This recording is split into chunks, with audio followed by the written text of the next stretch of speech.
আসসালামু আলাইকুম। আজকে ছোট বড় সবার প্রিয় মুরালি বা খুরমার রেসিপি শেয়ার করব। আপনার এলাকায় এটা কী নামে পরিচিত কমেন্ট বক্সে জানাতে ভুলবেন না কিন্তু। আজকে আমি চিনি এবং গুড় দু ধরনের খুরমাই বানাবো। এজন্য আমি 4 কাপের মতো আটা নিয়েছি। আপনি চাইলে আটা বা ময়দা যে কোনো কিছু ইউজ করতে পারেন। এর সাথে দিয়ে দিচ্ছি 1 চামচের মতো লবণ এবং 4 টেবিল চামচের মতো চিনি। যেহেতু আমি 4 কাপের মতো আটা নিয়েছি, এজন্য 4 টেবিল চামচের মতো চিনি নিয়ে নিচ্ছি। এর সাথে দিয়ে দিচ্ছি কিছুটা কালো জিরা। এখন সব কিছু একসাথে ভালো মতো মিশিয়ে নেব। ভালো মতো মিশিয়ে নেওয়া হলে এর মধ্যে দিয়ে দিব 1/4 কাপের মতো সয়াবিন তেল। এখানে আপনি যে কোনো ধরনের তেল ব্যবহার করতে পারেন। এখন তেলের সাথে সবগুলো উপকরণ আবারও ভালো মতো মুঠে মেখে নেব। ভালো মতো মেখে নেওয়ার পরে যখন মুঠো করলে সহজে ভেঙে যাবে না, তখন বুঝে নিতে হবে আপনার মেখে নেওয়া হয়ে গেছে। এখন ডো বানানোর জন্য আমি এখানে উষ্ণ গরম পানি ব্যবহার করেছি। একটু করে গরম পানি দেব এবং ভালো মতো ডোটা তৈরি করে নেব। ভালো মতো মুথে আমি একটা ডো তৈরি করে নিয়েছি। ডোটা অবশ্যই খুব বেশি নরম বা খুব বেশি শক্ত হবে না। দেখুন, ভালো মতো খেয়াল করলে বুঝতে পারবেন যেটা খুব বেশি কিন্তু নরম না। এখন 10 মিনিটের জন্য আমি এই ডোটা রেস্টে রেখে দেব। ফিরে এলাম 10 মিনিট পরে। দেখুন এটা কেমন হয়েছে, দেখে কিন্তু বোঝা যাচ্ছে এটা যে খুব বেশি নরম বা শক্ত না। আবারও কিছুক্ষণ মুথে নিচ্ছি। মুথে নেওয়া হয়ে গেলে কিছুটা ডো আমি লেচি করে নিয়ে একটা মোটা রুটি বানিয়ে নেব।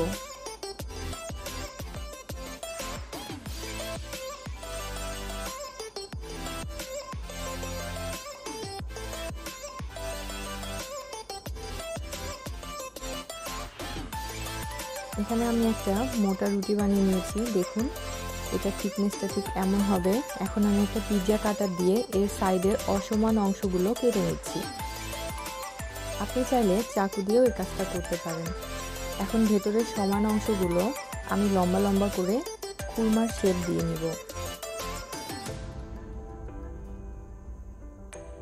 এভাবে লম্বা লম্বা করে আমি কেটে নিচ্ছি। আপনি চাইলে এরকমও ভাজতে পারেন। আমি একটু এগুলো ঘুরিয়ে পেঁচিয়ে নেব, কারণ আমাদের এলাকায় যে খুরমা পাওয়া যায় এটা কিন্তু কিছুটা গোল টাইপের হয়। ঠিক এভাবে পেঁচিয়ে খুরমা বানিয়ে নিচ্ছি। একইভাবে সবগুলো খুরমা আমি এভাবে কিছুটা পিঁড়িতে পেঁচিয়ে নেব। দেখুন এভাবে আমার বানানো হয়ে গেছে। এখন আমি দেখাবো সাইডের যে অসমান অংশ রয়েছে সেগুলো কিভাবে বানাচ্ছি। সাইডের এই অংশটুকু একটুখানি কেটে নিচ্ছি। এরপরে আবারও এরকম ঘুরিয়ে পেঁচে গোল করে খুরমা বানিয়ে নেব। দেখে নিশ্চয়ই বুঝতে পারছেন যে কাজটা করা কতটা সহজ। এখন এগুলো ভাজতে চলে যাচ্ছি। প্যানে দিয়ে দিচ্ছি পরিমাণ মতো সয়াবিন তেল। এখন তেলটা কিছুটা গরম হয়ে আসলে এর মধ্যে আমি বানিয়ে রাখা খুরমা বা মুরালিগুলো দিয়ে দিচ্ছি। পুরো ভাজার সময় অবশ্যই খেয়াল রাখবেন যেন তাপমাত্রা একদম মিডিয়াম লো ফ্লেমে থাকে। অনেক জোরে জাল দিলে কিন্তু দেখা যাবে খুরমা অনেক তাড়াতাড়ি পুড়ে যাবে বা কালার চলে আসবে, কিন্তু অতটা মচমচে হবে না। সময় নিয়ে ভাজলে এটার কালার আসতে অনেকটা সময় লাগবে এবং ভেতরটা অনেক বেশি ক্রিস্পি হবে। ঠিক এরকম কালার চলে আসলে আমি তুলে নিচ্ছি। এভাবে আমি সবগুলো খুরমা ভেজে নেব।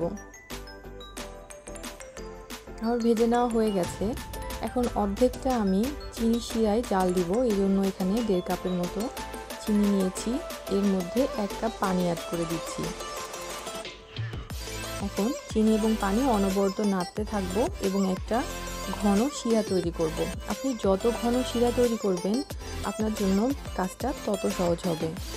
এখন জালটা একদম লো ফ্লেমে রেখে কিংবা নিভিয়ে দিয়ে আমি এর মধ্যে দিয়ে দিচ্ছি অর্ধেক খুরমা, যেটা আমি কিছুক্ষণ আগে তেলে ভেজে নিয়েছি। আমি অর্ধেকটা পরিমাণ দিচ্ছি এবং অর্ধেকটা গুড় দিয়ে বানাবো। অনবরত এরকম নাড়তে থাকতে হবে। এরকম নাড়তে নাড়তেই দেখবেন একটা পর্যায়ে চিনি শিরাগুলো জমে যাচ্ছে। দেখুন অনেকটাই কিন্তু জমে এসেছে। এভাবে অনবরত নাড়তে থাকতে হবে।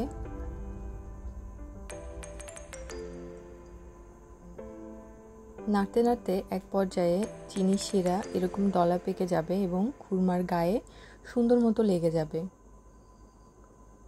এ পর্যায়ে এগুলো আমি নামিয়ে ফেলবো এবং ঠান্ডা করার জন্য রেখে দেব। এখন একই প্যানে একই কড়াইতে আমি 1.5 কাপের মতো খেজুরের গুড় নিয়েছি। আপনি চাইলে আখের গুঁড়ো নিতে পারেন। এর মধ্যে দিয়ে দিচ্ছি 1 কাপের মতো পানি। এখন গুড় পানির সাথে ভালো মতো মিশিয়ে নেব। আমি চিনির কড়াইতেই কাজটা করছি, আপনি চাইলে আলাদা কোনো প্যানও ইউজ করতে পারেন। দেখুন আমার গুড়ের শিরাটা কিন্তু অনেকটা ঘন হয়ে এসেছে। যখন এরকম ফেনা তৈরি হবে এবং শিরার ফোঁটাগুলো পড়তে একটু সময় নেবে, ঠিক এ পর্যায়ে জালটা লো হিটে রেখে বা নিভিয়ে দিয়ে আপনি এর মধ্যে ভেজে রাখা খুরমাগুলো দিয়ে দিবেন। সবগুলো খুরমা দেয়া হয়ে গেলে ঠিক আগের মতো চিনির শিরায় যেভাবে আমি বানিয়ে নিয়েছিলাম একইভাবে অনবরত নাড়তে থাকতে হবে। চিনির শিরা এবং গুড়ের শিরা আপনি যতটা ঘন করে খুরমা দিবেন আপনার তত তাড়াতাড়ি গায়ে লেগে যাওয়ার সম্ভাবনাটা থাকবে। দেখুন আস্তে আস্তে কিন্তু গুড়গুলো খুরমার গায়ে সুন্দর মতো লেগে যাচ্ছে। যতটা ঠান্ডা হবে এটা আরও সুন্দর হবে। আস্তে আস্তে কিন্তু একটার গায়ের সাথে আর একটা লাগছে না। অনবরত নাড়তে থাকতে হবে। আমার কিন্তু গুড়ের খুরমা প্রায় রেডি হয়ে গেছে। এই গুড়ের খুরমা বা চিনির খুরমা ছোট বড় সবার খুবই প্রিয়। গ্রামের বাজারে তো এগুলো অনেক পাওয়া যায়, শহরেও কিন্তু এখন এগুলো পাওয়া যায়। এগুলো খেতে অনেক মজা লাগে। বিকালে বা সন্ধ্যায় নাস্তায় চার সাথে এর কোনো তো তুলনাই নেই।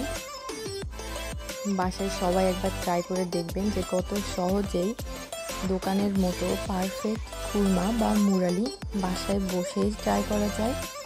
এগুলো কিন্তু খেতে অনেক মজা হয়। আমি গুড়ের খুরমাগুলো তুলে নিচ্ছি এবং দুটো ঠান্ডা করার জন্য রেখে দেব। যখন দুটো খুরমায় ঠান্ডা হয়ে যাবে এবং গরম ভাবটা থাকবে না, তখন এগুলো বয়ামে ভরে আপনি অনায়াসে 1 সপ্তাহ বা 15 দিন বা 1 মাসের মতো সংরক্ষণ করে রাখতে পারবেন এবং যখন ইচ্ছা তখন খেতে পারবেন। এগুলো দেখুন কেমন হয়েছে, একদম অনেক বেশি ক্রিস্পি হয়েছে, একদম দোকানের মতোই পারফেক্ট। বোঝার উপায় নাই কিন্তু যে এগুলো বাসাতে বানানো হয়েছে।